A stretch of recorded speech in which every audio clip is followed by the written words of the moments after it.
Dear viewers, welcome to Posi Tv and Good TV special interviews. Posi Tv interviewed retired Colonel Douglas Macgregor on the 11th of November 2023. Again, my message to the Finns, you have a wonderful country. You've worked hard to keep it that way. You need to preserve it and protect it. Macgregor has a PhD from the University of Virginia. He has been awarded with several medals, he has published 5 books and many articles. He has been appointed by President as a senior advisor to the Secretary of Defense, an international security strategist, and he has also served in Iraq in 1991 as a combat leader in the largest US tank war since World War II. So you put all of that together, and now here's the United States that is delighted with the opportunity to turn Finland into a forward base for American military power designed to threaten Russia. And that's what you want to do with your country, right? That's insane. Macgregor has also led the Allied Operations Center in Europe, as well as served in numerous positions in the US Army. What would be your message to a Finnish reservist? Your constitution is spot on, and you should cling to that. Prior to the interview, I informed the colonel that I will be interviewing him in my capacity as a journalist and a reservist sergeant of the Finnish Defense Force. Finland's 130,000 square miles area is about the same size as the land area of Montana. Finland has an 830 miles long border with Russia. All right, it's the 11th of November 2023. Colonel Douglas Macgregor, welcome back. We are very honored to have you. We talked last time 1 year ago, and our board is very different. Yes. I wanted to go you about the 20-25 minutes interview through several things. Finland is now on the background preparing a DCA contract with the United States. We joined Nato. The process of joining NATO, from my point of view, was not legitimate. People were not asked. There was no possibility to vote. The people in power, that was not an issue in the previous election. It was not even mentioned. So they did this online survey research where one could participate if one found out the website and wrote his or her name. Then one could get a questionnaire which would then ask if we should join NATO. And if I recall correctly, 1,160 people answered. And as of today, I have not found any single Finn who would have answered that questionnaire. And our president, commander-in-chief of our defense forces, our prime minister, and the future president candidates all have come out and said that this was the will of the people. And Finland is a sovereign republic still on the paper. We don't have a military, we have defense force, which is fairly large when you take in consideration that we are only 5.5 million people. We have a very long border with Russia, a very important neighbor. A lot of our wealth is built upon the trade with Russia. And now we find ourselves amidst, as one of the newly elected presidential candidates, Alexander Stubb, called us the frontier. So, what are your thoughts on if we jump straight to the position of Finland and the NATO joining NATO, and then let's get from that onwards. I suppose the first question to ask, if I were Finnish, is why it suddenly makes sense today to join the North Atlantic Treaty Organization when, for the last nearly 70 years, the Finns have found it convenient to remain neutral. And whether or not that neutrality is somehow or another harmed Finland, that would be my first question. If neutrality has harmed Finland and Finnish interests, if it has harmed you in commercial terms or business terms, or it has harmed you with regard to your relations with your neighbors, Sweden and Russia, or the Baltic states, then if it hasn't been a negative on the whole, then why change it? simply changing something at this particular point in time doesn't strike me as being a particularly rational thing to do. I always regarded the Finns as among the more rational peoples in Europe. So I would ask you, what has changed that now the Finnish people and their armed forces want to be part of this NATO alliance, which frankly now is very different from what NATO was previously. NATO historically was purely defensive, and it was aimed at deterring or preventing the Soviet Union from threatening Europe, Western Europe in particular. Since the collapse of the Soviet state and its Warsaw Pact system, NATO has become increasingly aggressive, pushing further and further east towards Russia, and as a result has ended up in a position of hostility towards Russia. Now, Finland has not been historically, in that sense, so certainly not for the last 50 years, hostile to Russia.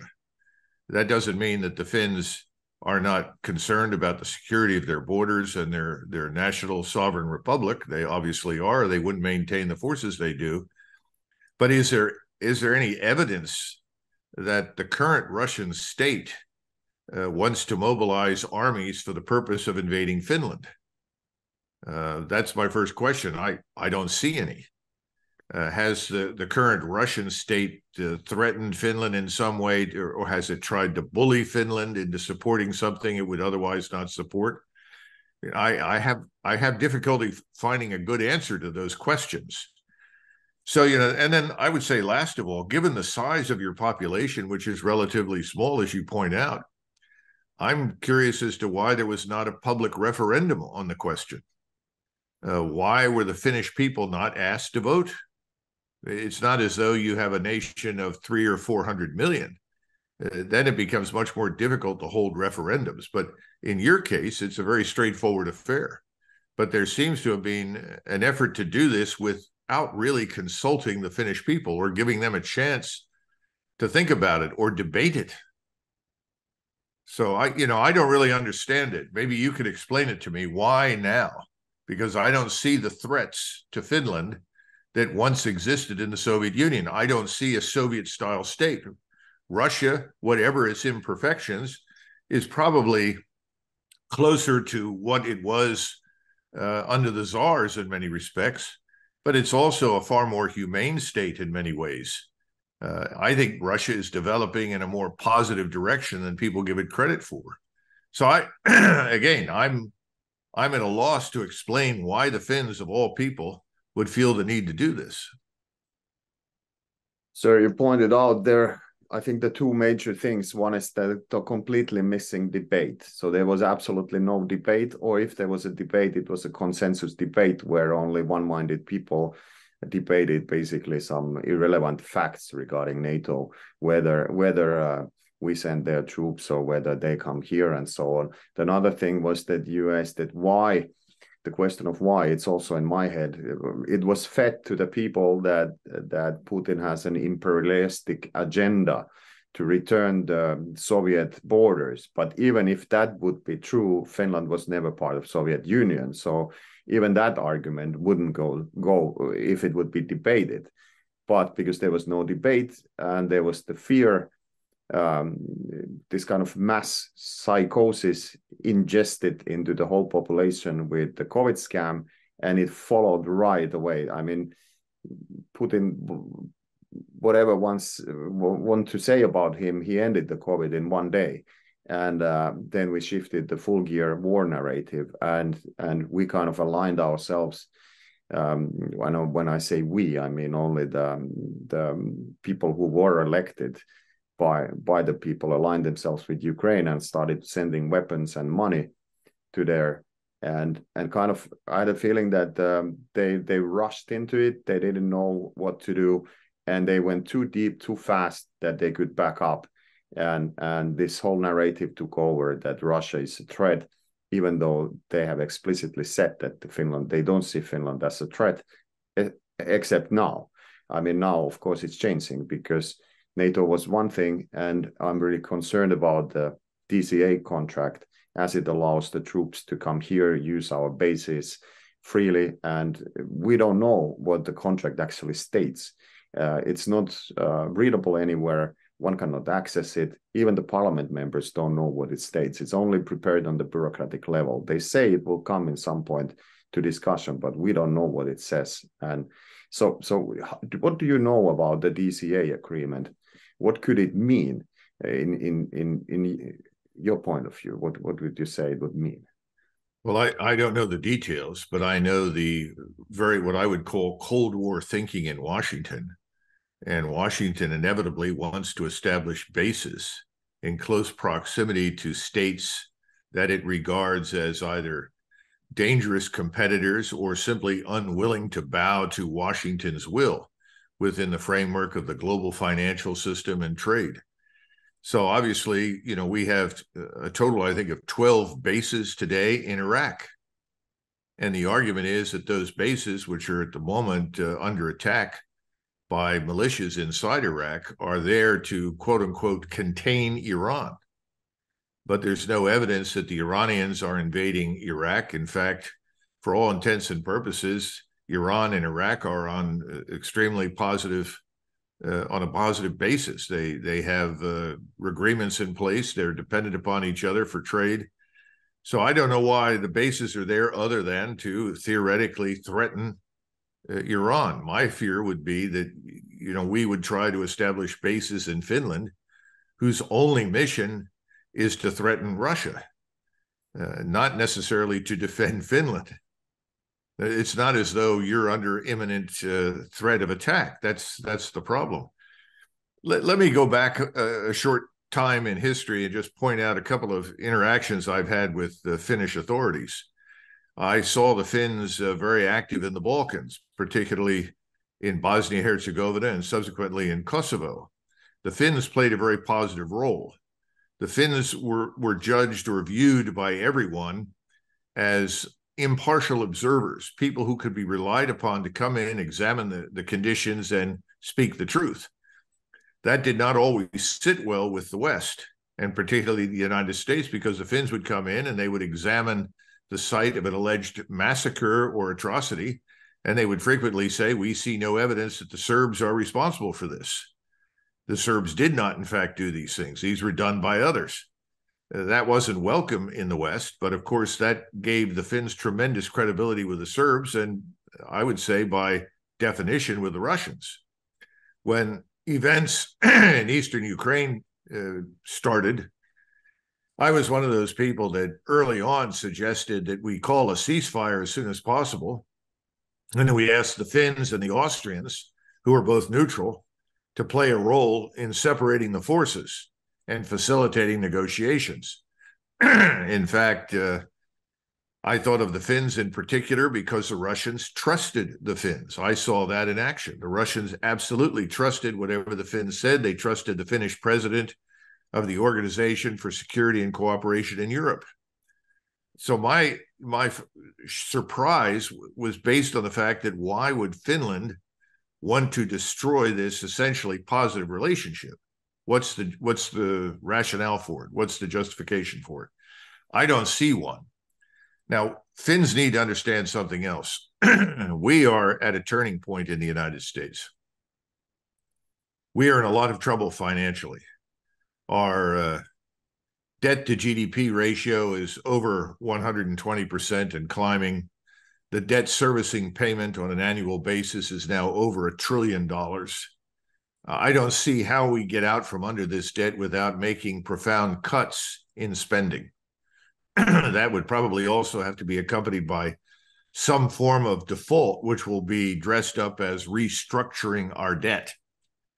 Those things, frankly speaking, militate against further expansion of U.S. military commitments around the world, and certainly against expansion of any military commitment in Finland.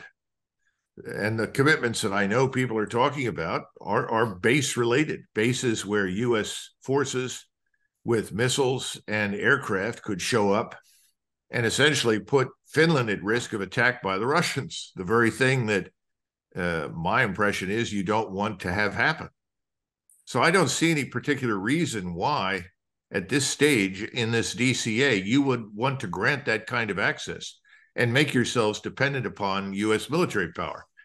there's something else. Remember that during World War II, and this is actually in 1940, Churchill wanted to move British and French forces across Sweden to support the Finns against the Soviets.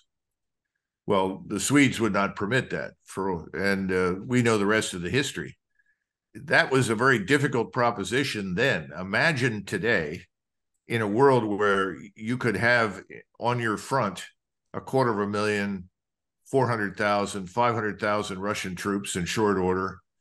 You're within easy range of all their tactical and theater ballistic missiles. And you are then depending upon us, and we are 7,000 miles away, to show up suddenly and provide you with support and defense. That's not realistic. Unless you want to risk a nuclear exchange, and I don't see any evidence that we or the Russians or the Chinese or anybody else at this stage want to risk a nuclear exchange, that means that we would have to move conventional forces. Well, our conventional forces would have to come by sea. The North Atlantic would be full of Russian submarines that would sink anything that tried to cross with U.S. forces. We haven't even begun to discuss the missiles with great precision that can be launched over 1,000 miles that could interrupt virtually every other kind of support. In other words, this is not 1950. This is not 1965. This is 2023. Technology has changed. And then finally, if we indeed are going down this road to financial ruin, and I think we are, we're simply not going to be able to afford any of it. So I don't see a future in it, to be blunt with you. I don't think the North Atlantic Treaty Organization is going to survive this war with Ukraine. And let's back up again and talk a little bit about Russia and Ukraine. Everyone has contended from day one that Putin wants desperately to regain control of Eastern Europe, including Lithuania, Latvia, Estonia.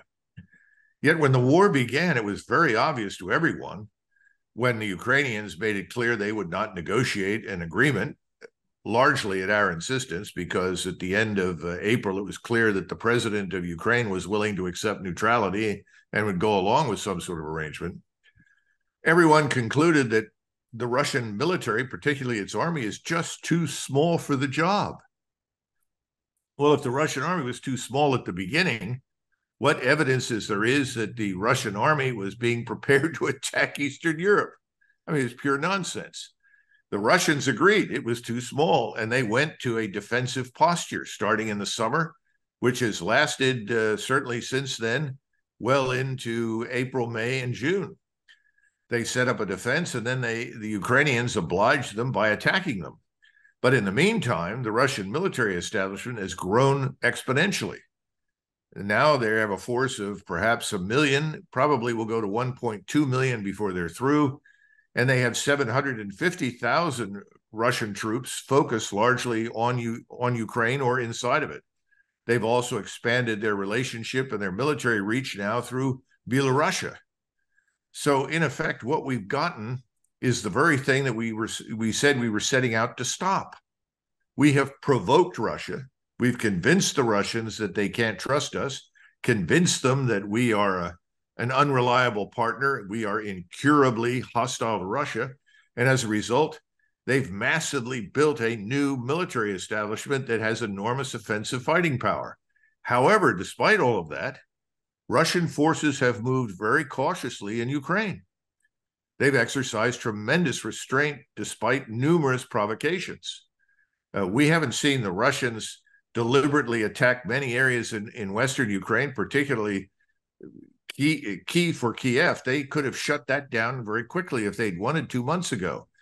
On the other hand, the Ukrainians have done everything in their power to attack Russian civilians, Russian targets in Russian cities, Moscow itself.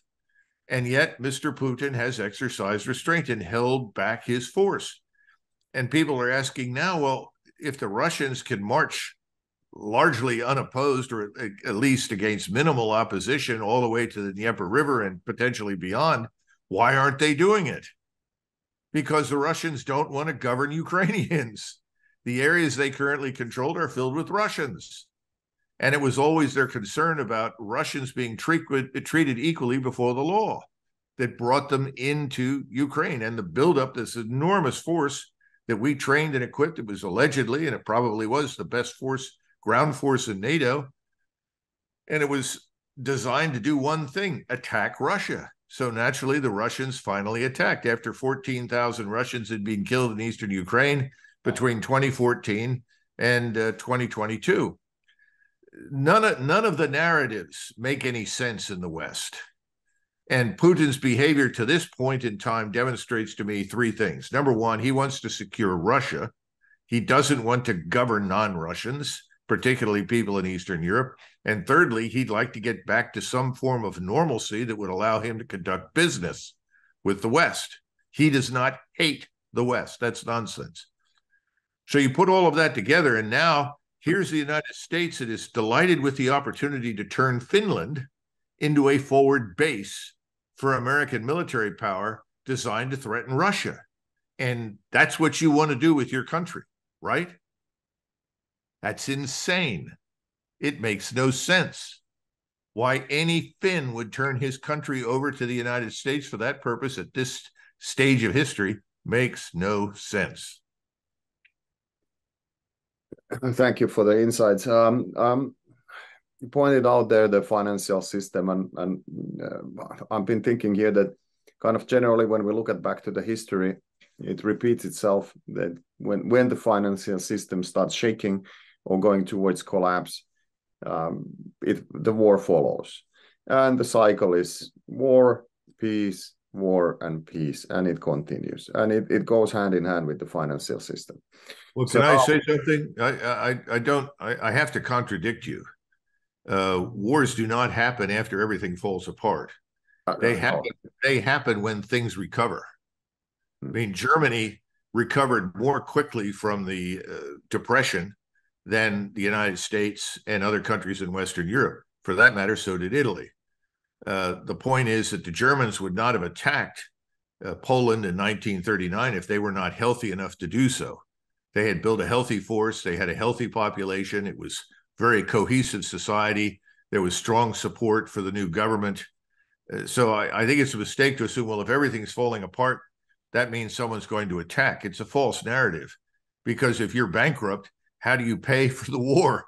It can't be done. And remember that when the war began, when the Germans started moving into Western Europe, one of the first things they did was take all of the gold that was on hand in those countries and ship it back to Germany. So war to be successful has to be profitable. Germany gets in trouble when it invades the Soviet Union when there was no particular reason to do so at that point. It would have been far smarter to wait for Stalin to attack Germany. That's another story. But my point is that's a false narrative. States don't act when they're weak. They act when they are strong, especially when they're on the way up, not when they're on the way down. Yeah, I can agree about that in the second World War. I'm thinking about the current system and maybe the First World War, where we saw the empires vanish. Yeah, well, they vanished, but they were very healthy in 1914, and they all went to war stupidly against each other. When again, was there any real requirement to do so? I mean, the Austrians didn't need to attack Serbia, and the Germans in Berlin were foolish and stupid because they assumed that this would be contained. Have you heard that word before? Contained. That's one of the reasons why we worry today about what's happening with Israel. You know, we were fortunate in Eastern Ukraine that the Russians contained the conflict, not us. We were always willing to pull in anybody we could. That's where you come in, as joining NATO. We're trying to drag more people into this hostile alliance aimed at Russia. That's insanity. And these alliances are legacies of a world that doesn't exist anymore. Increasingly, I talk about limited liability partners. I wrote a book called Margin of Victory, and I tried to explain that that is where we all need to go. We need to understand that there are no permanent enemies. There don't necessarily need to be permanent friends. What you have are interests. And from time to time, your interests coincide, and from time to time, they don't. When they coincide, and it's important, you cooperate. When they don't coincide, you don't cooperate. That doesn't mean you go to war or not go to war. It simply means there are no permanent fixed alliances on the World War I model. And that fixed set of agreements was guilty of dragging people into war that otherwise would never have gone. I mean, just imagine you had the Germans in 1914 facing Great Britain. No English-speaking soldier had shot at a German-speaking soldier in history. There was no history of animosity or hostility. There was a lot of paranoia. There was a lot of misinterpretation and lots of arrogance on all sides. But you understand what I'm saying. This is why Finland is a small country. Remember, there's an old expression, small countries do what they have to do, large countries do what they want to do. You're in danger when you ally yourself with an alliance led by the United States, which has become so hostile to China and Russia and other countries, which I don't think will last, by the way. I think this is a temporary phenomenon, but nevertheless, it's there. You're at risk of being dragged in. In other words, it's almost as though the Finnish corvette is pulling up next to the giant American battleship. And the giant American battleship says, shut up and get in line and steam with me. And everybody aboard the Finnish corvette says, oh, great, now we have a big battleship with us. Yeah, except that look at all the battleships arrayed against it. You're about to be dragged into a battle and you're probably going to be sunk. Does that make sense? It makes no sense at all. It doesn't make any sense. A couple of things I wanted to point out. One was you almost have a peace formula there with the limited liability partnership, because that's one of the things we should be talking, and what is completely missing from the course is there possibility to peace. The world is going multipolar, that's for sure. There is no returning back. We see China, Russia, India, South Africa, Latin America. We see that over half of the people on the planet are aligning and want to have their own system, and so there's clearly going to be two systems, maybe even more. The military-industrial complex is where the money is pumped in now. Everything else is secondary. Unfortunately, the West is sunking its own ship by shooting itself in so many ways. Do you believe that we will see a peace in this system, or will the system be gone and then we start finding peace? I think the United States and its Western allies are going to see a crisis. And I think that crisis is going to compel us to withdraw. In other words, retire these bad policies of hostility and confrontation so that we can focus internally on the problems that we have. I mean, here you have the United States, whose forces are now smaller and probably less lethal than they have been in 50 years. That's what people don't understand. We only have an army of about 450,000.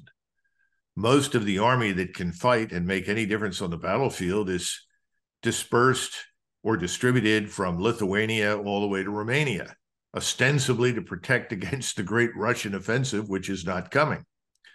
So what have we got to send to the Middle East? And the answer is practically nothing. We have special forces or special operations forces, very good forces, but very light, designed for a very different environment from the one that exists today in the Middle East.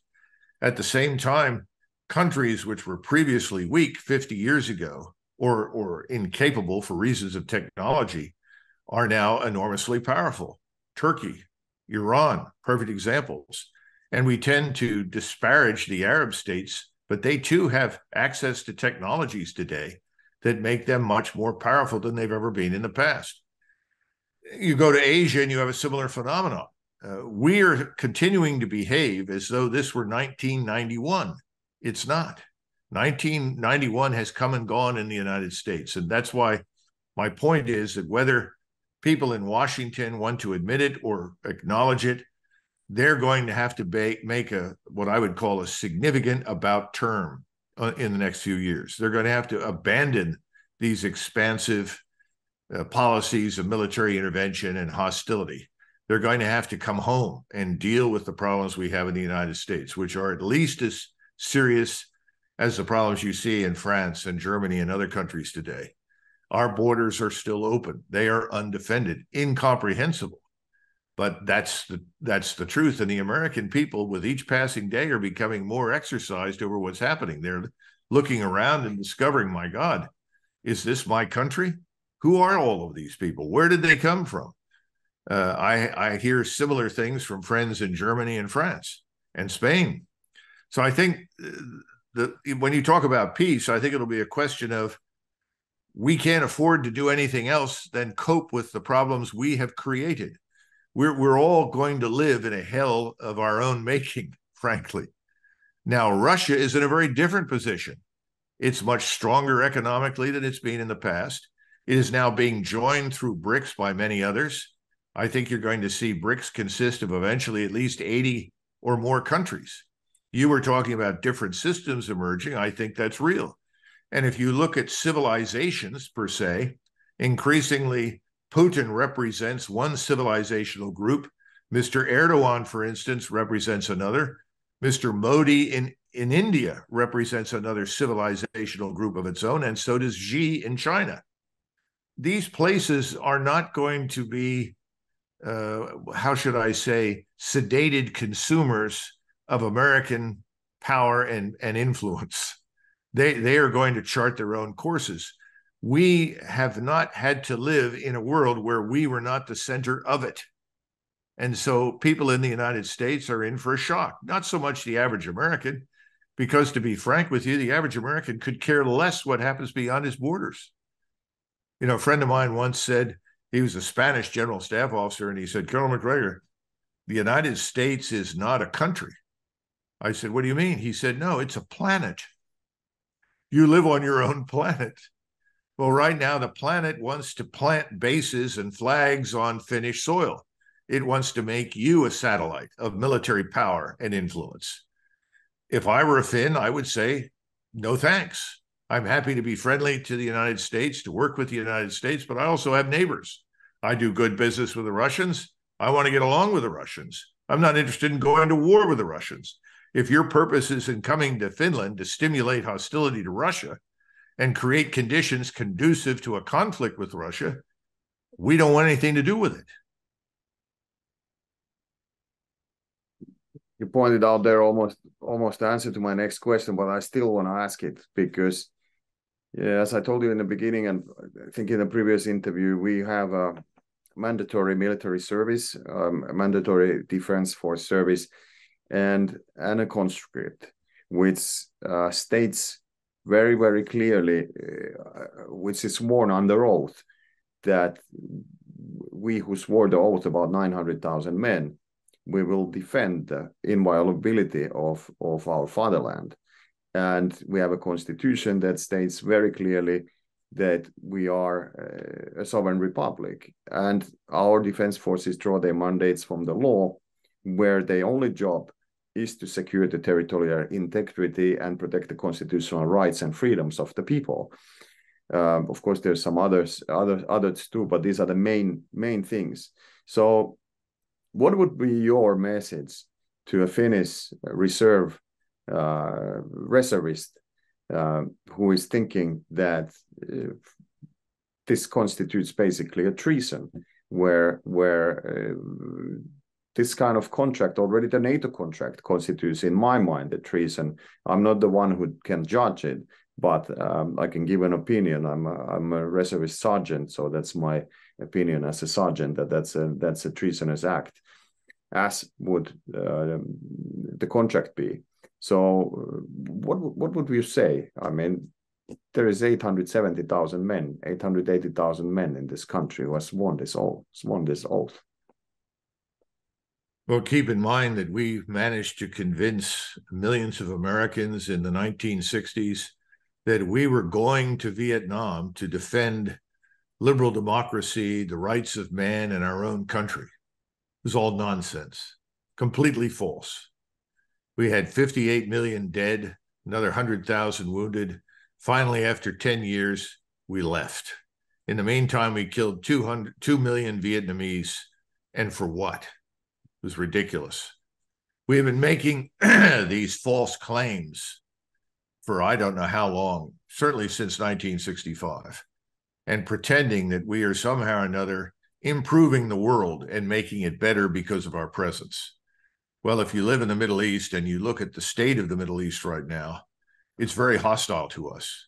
The people that live there do not feel that they have benefited from the presence of U.S. military power and our interference.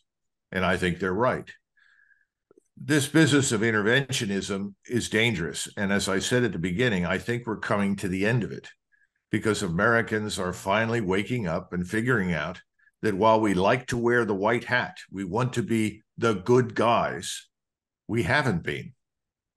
And we want to stop being what we were. But right now, Washington is living on its own, inside its own bubble. You don't want to be dragged into this. Your Constitution, as it reads, makes sense. That was essentially the attitude of Bismarck's Germany. Bismarck was approached several times about waging preemptive war to save Germany.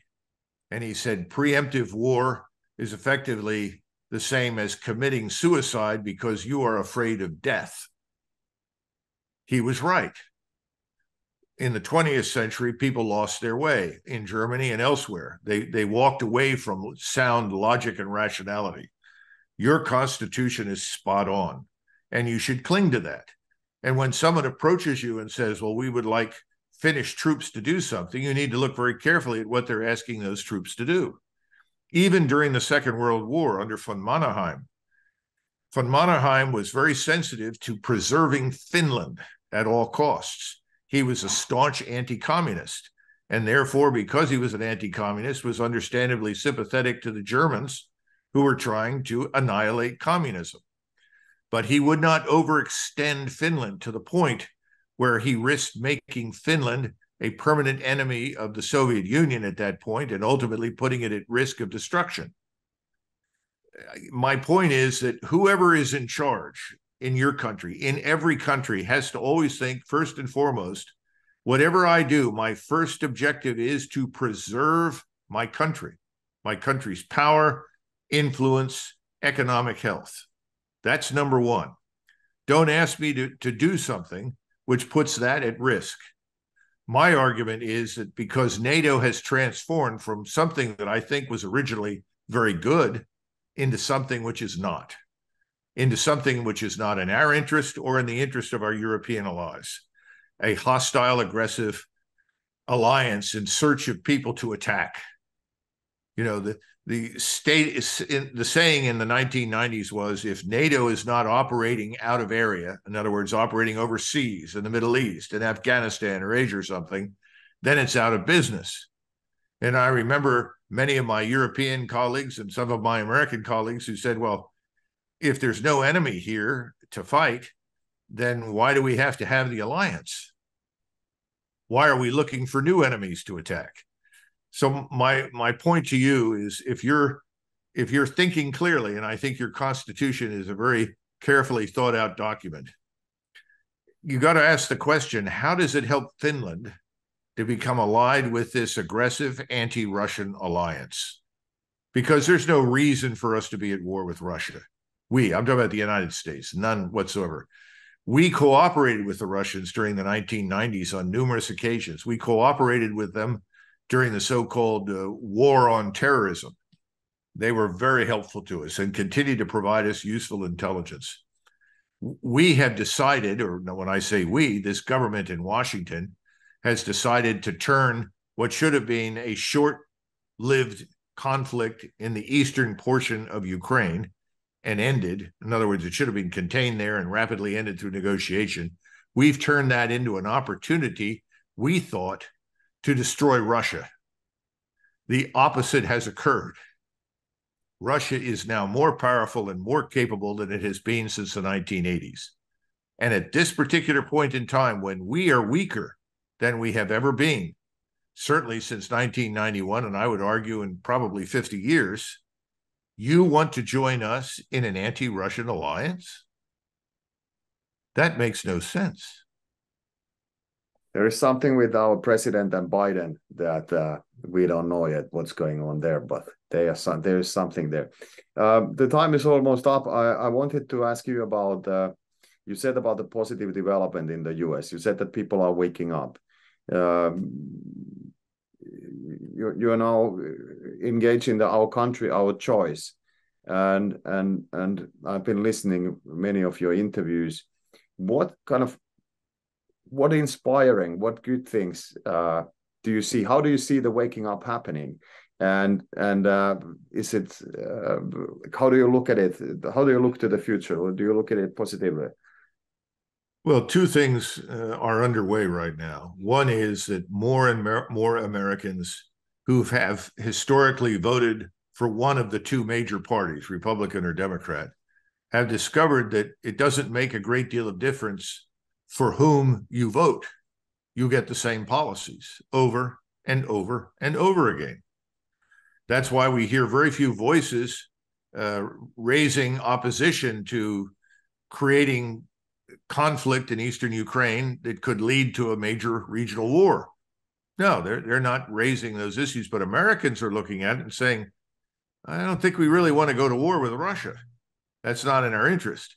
Now in the Middle East, we have a similar but even more dangerous set of circumstances where Americans are saying, yes, Israel should survive. Absolutely, we support that, but we don't want to go to war with Turkey, Iran, Saudi Arabia, Jordan, Egypt, Syria. In other words, there are limits to our interests. And again, it goes back to what I said earlier. Americans say, number one is we need to protect our country. We're not doing that.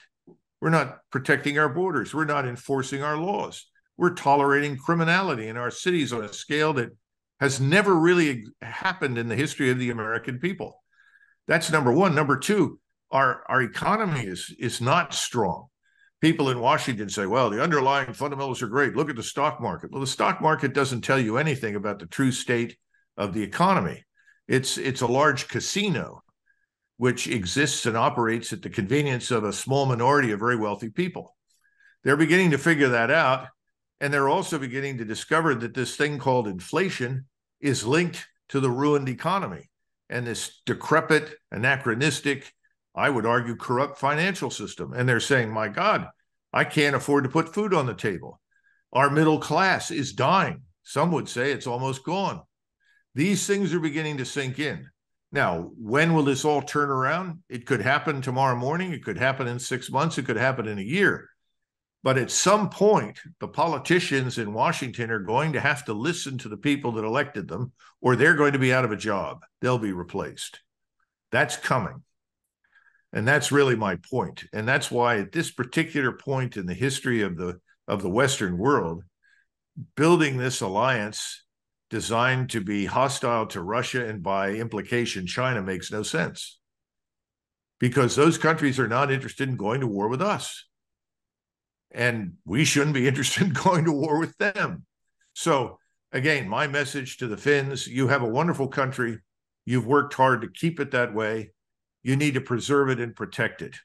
And that runs the whole range of issues for you. Some of the same issues on immigration and enforcing laws and cracking down on criminality apply to you, to Sweden, to France, to Germany, just as they apply to us. And I think these things are going to change. I think we're moving in new directions.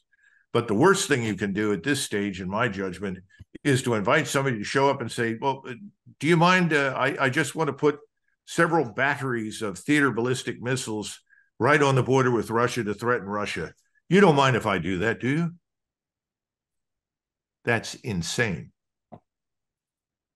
Ronald, thank you so much for your very valuable insights. We'll get this message to the Finnish people, and all the best. Thank you for your work. Thank you for speaking out frequently. I don't know if you have any time for any other life, but thank you so much, because I know a lot of other people are enjoying your insights and getting their heads around this mess. Remember, our country, our choice exists for all the reasons that I've outlined. It's very focused on the kinds of things we're discussing. And I think you would benefit from a similar movement in your own country. It's your country, it's your choice. It's not Washington's. And I would keep that in mind. God bless Finland, and good luck to you. God bless you, Colin. Thank you.